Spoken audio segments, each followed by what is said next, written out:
While packing for a so-called girls' trip, she said, "Open relationship or we're done." I replied, "No problem." Then I broke the lease, returned the ring, and moved my savings into my own account. My name is Daniel. I am 33 years old, and I work in commercial real estate analysis. I live in a large West Coast city, and my life runs on calendars, spreadsheets, and routine. Long workdays, early workouts, quiet nights. I do not improvise big decisions. I plan them. My girlfriend was Emily. She is 30. We were together for a little over 3 years and living together for the last 14 months in a rented apartment near downtown.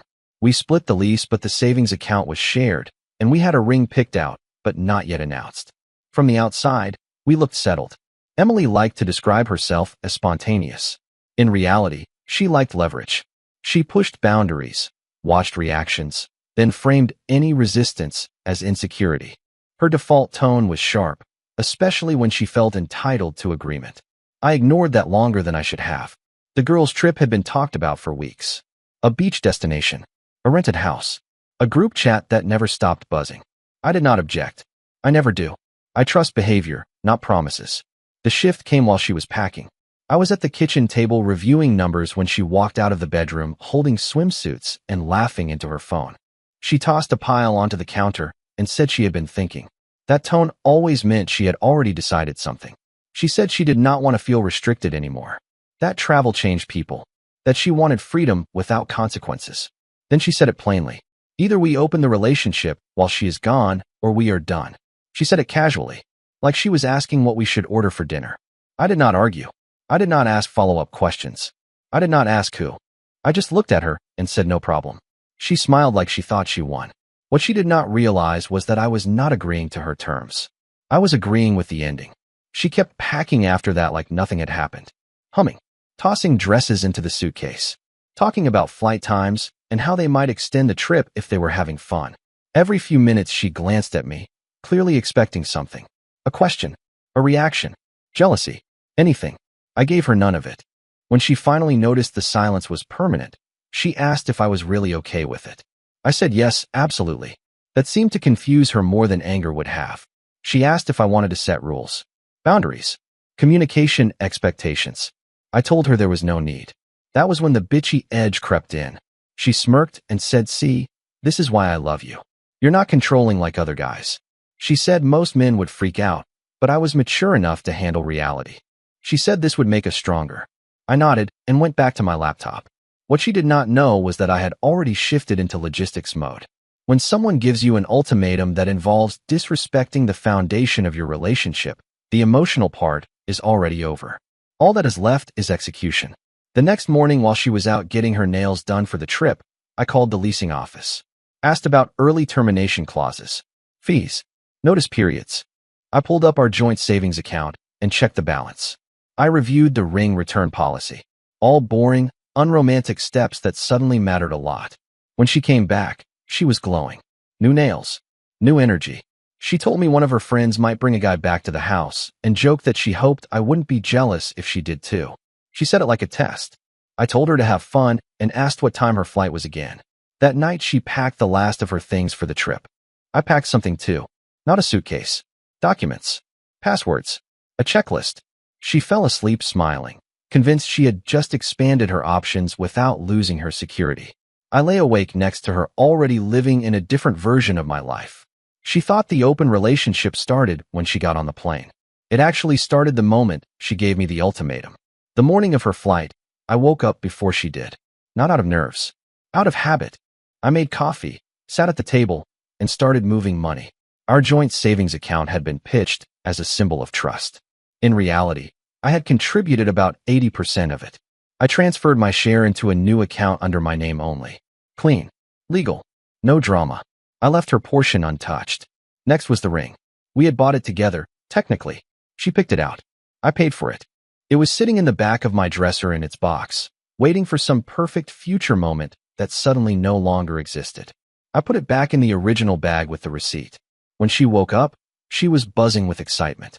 Running through the apartment half-dressed, checking chargers, passports, lip balm. She kissed me on the cheek and said, "Don't wait up." Then she laughed and added, "Unless you're out too." I smiled and told her to have a great trip.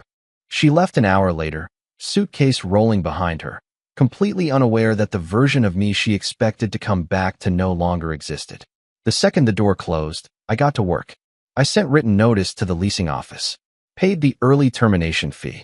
Expensive, yes, but cheaper than staying tied to someone who treated commitment like an inconvenience. I scheduled movers for the following week. I forwarded my mail. I changed passwords on everything that mattered. That afternoon, I returned the ring. The clerk asked if everything was okay. I said yes and meant it.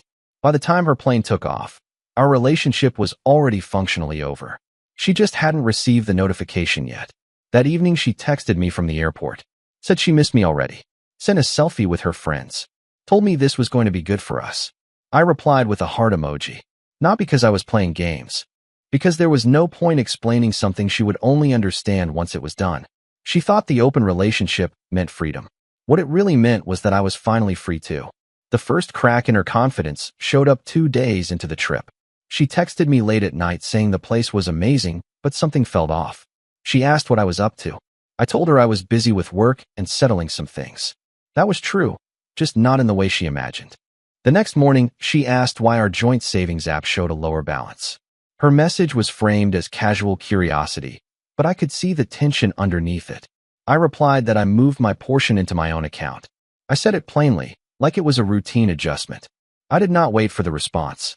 I blocked her number, then messaging apps, then social media. Everywhere she could reach me directly, I closed the door. Not out of anger, out of clarity. That conversation was not going to improve with more words. The silence after that was immediate and noticeable. No buzzing phone, no rapid-fire messages, just quiet. I went back to what I was doing. That afternoon, the leasing office confirmed the termination date. One more box checked.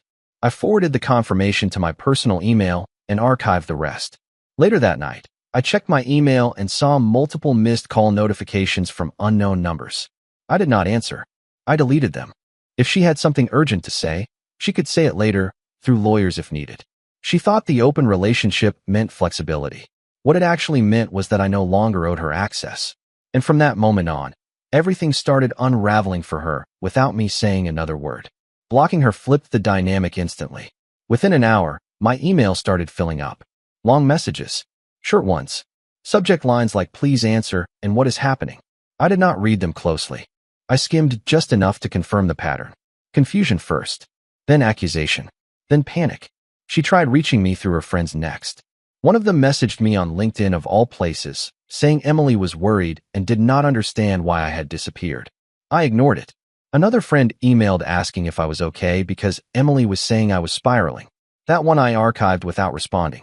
What she could not understand was that this was not emotional. It was procedural. I spent that afternoon finalizing the move. Movers confirmed. New apartment approved.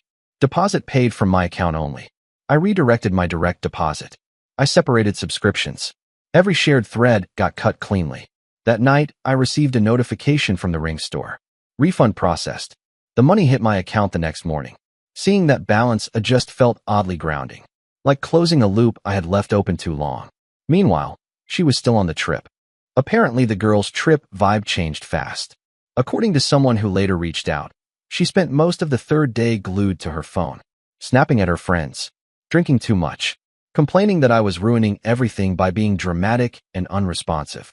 She told them I was being passive-aggressive, that I agreed to the open relationship and then punished her for it, that I was trying to scare her into compliance.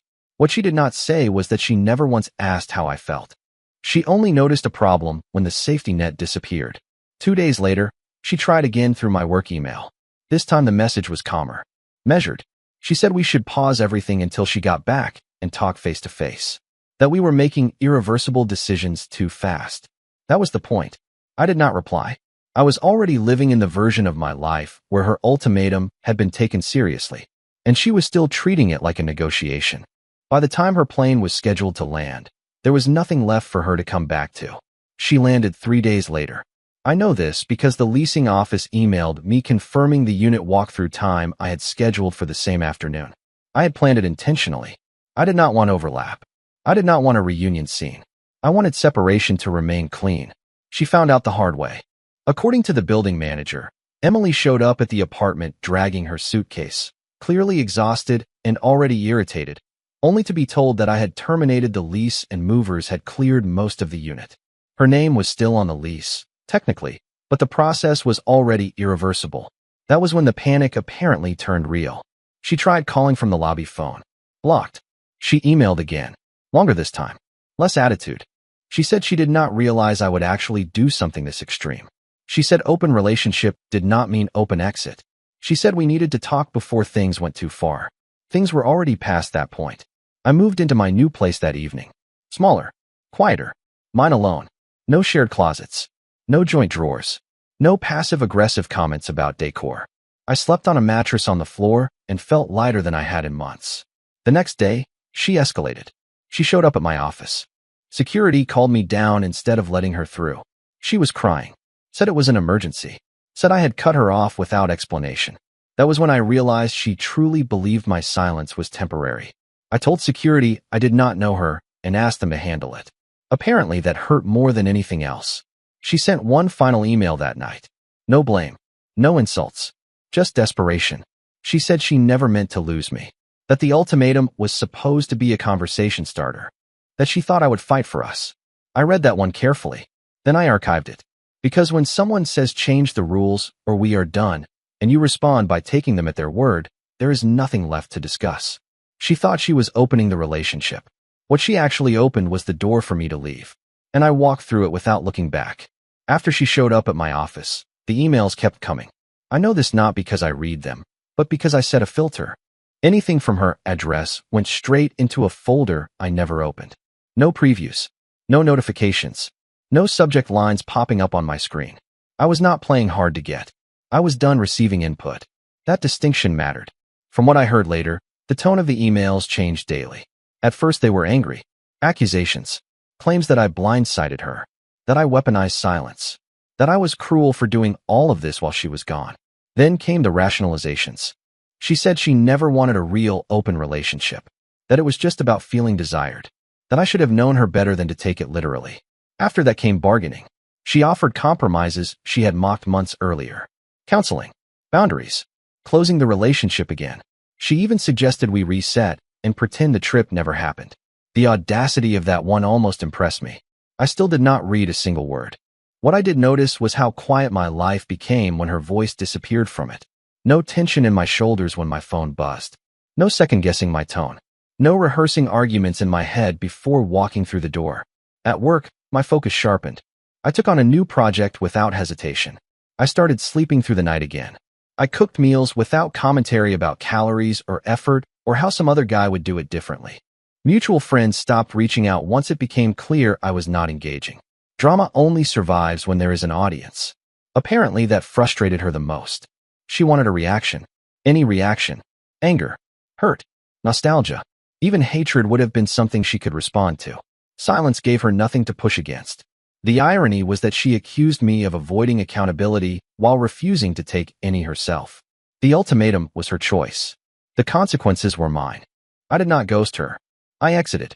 And by refusing to read her emails, I made sure the past stayed exactly where it belonged. By the second week, the situation stopped being loud and started being messy. I know that sounds contradictory, but silence has a way of amplifying other people's behavior. Without me responding, Emily started filling the void with explanations directed at anyone who would listen. Friends, co-workers, family members who barely knew me. Everyone got a slightly different version.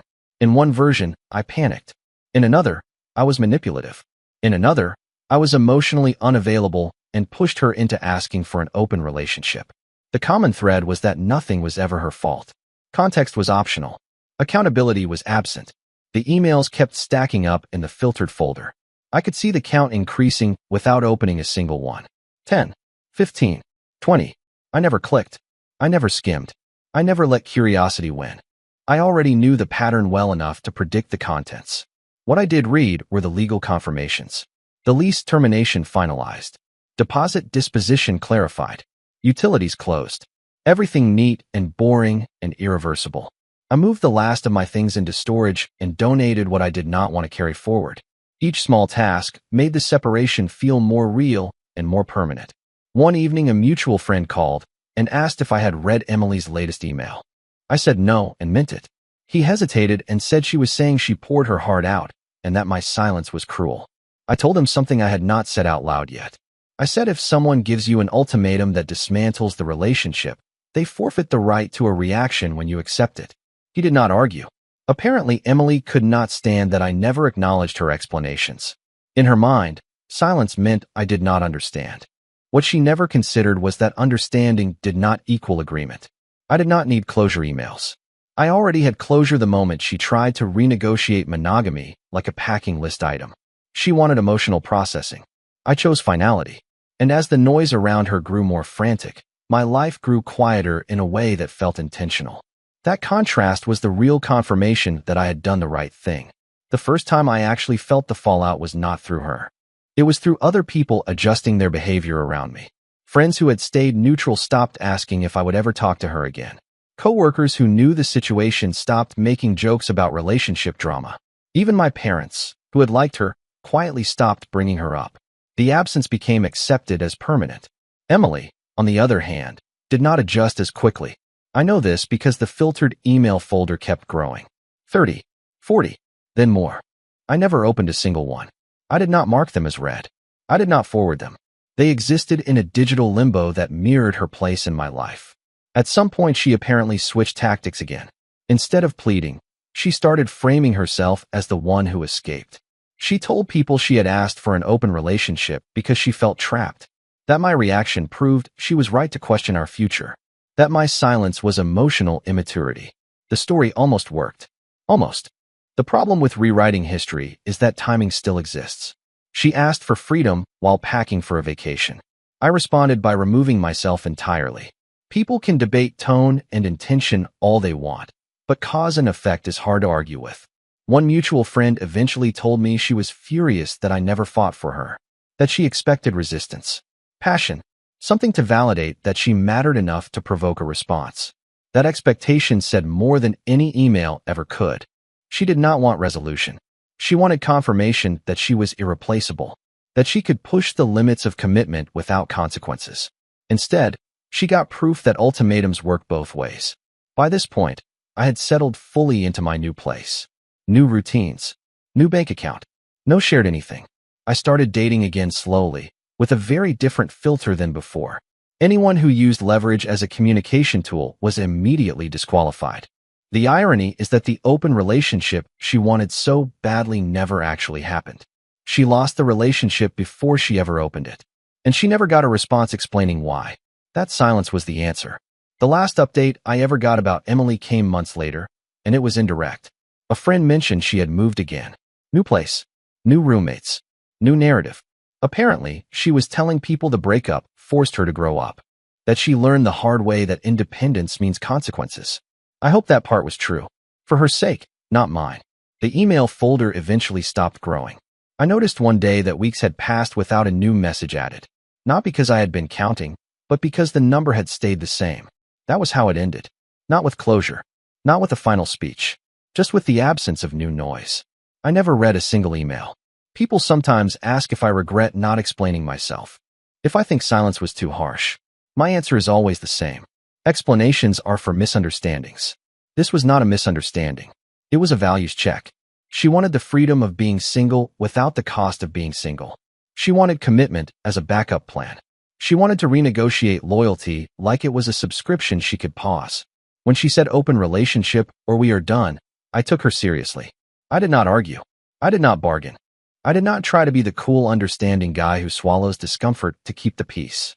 I accepted the terms and chose the option that preserved my self-respect. Breaking the lease cost money. Returning the ring cost nothing compared to keeping it. Moving my savings into my own account was not revenge. It was alignment. The quiet life I have now is not accidental. It is built on one decision made cleanly and followed through without hesitation. If there is any advice in this story, it is simple. Ultimatums are not invitations to negotiate. They are declarations. And when someone declares they are willing to risk losing you to get what they want, believe them the first time. I did. And that was the end of it.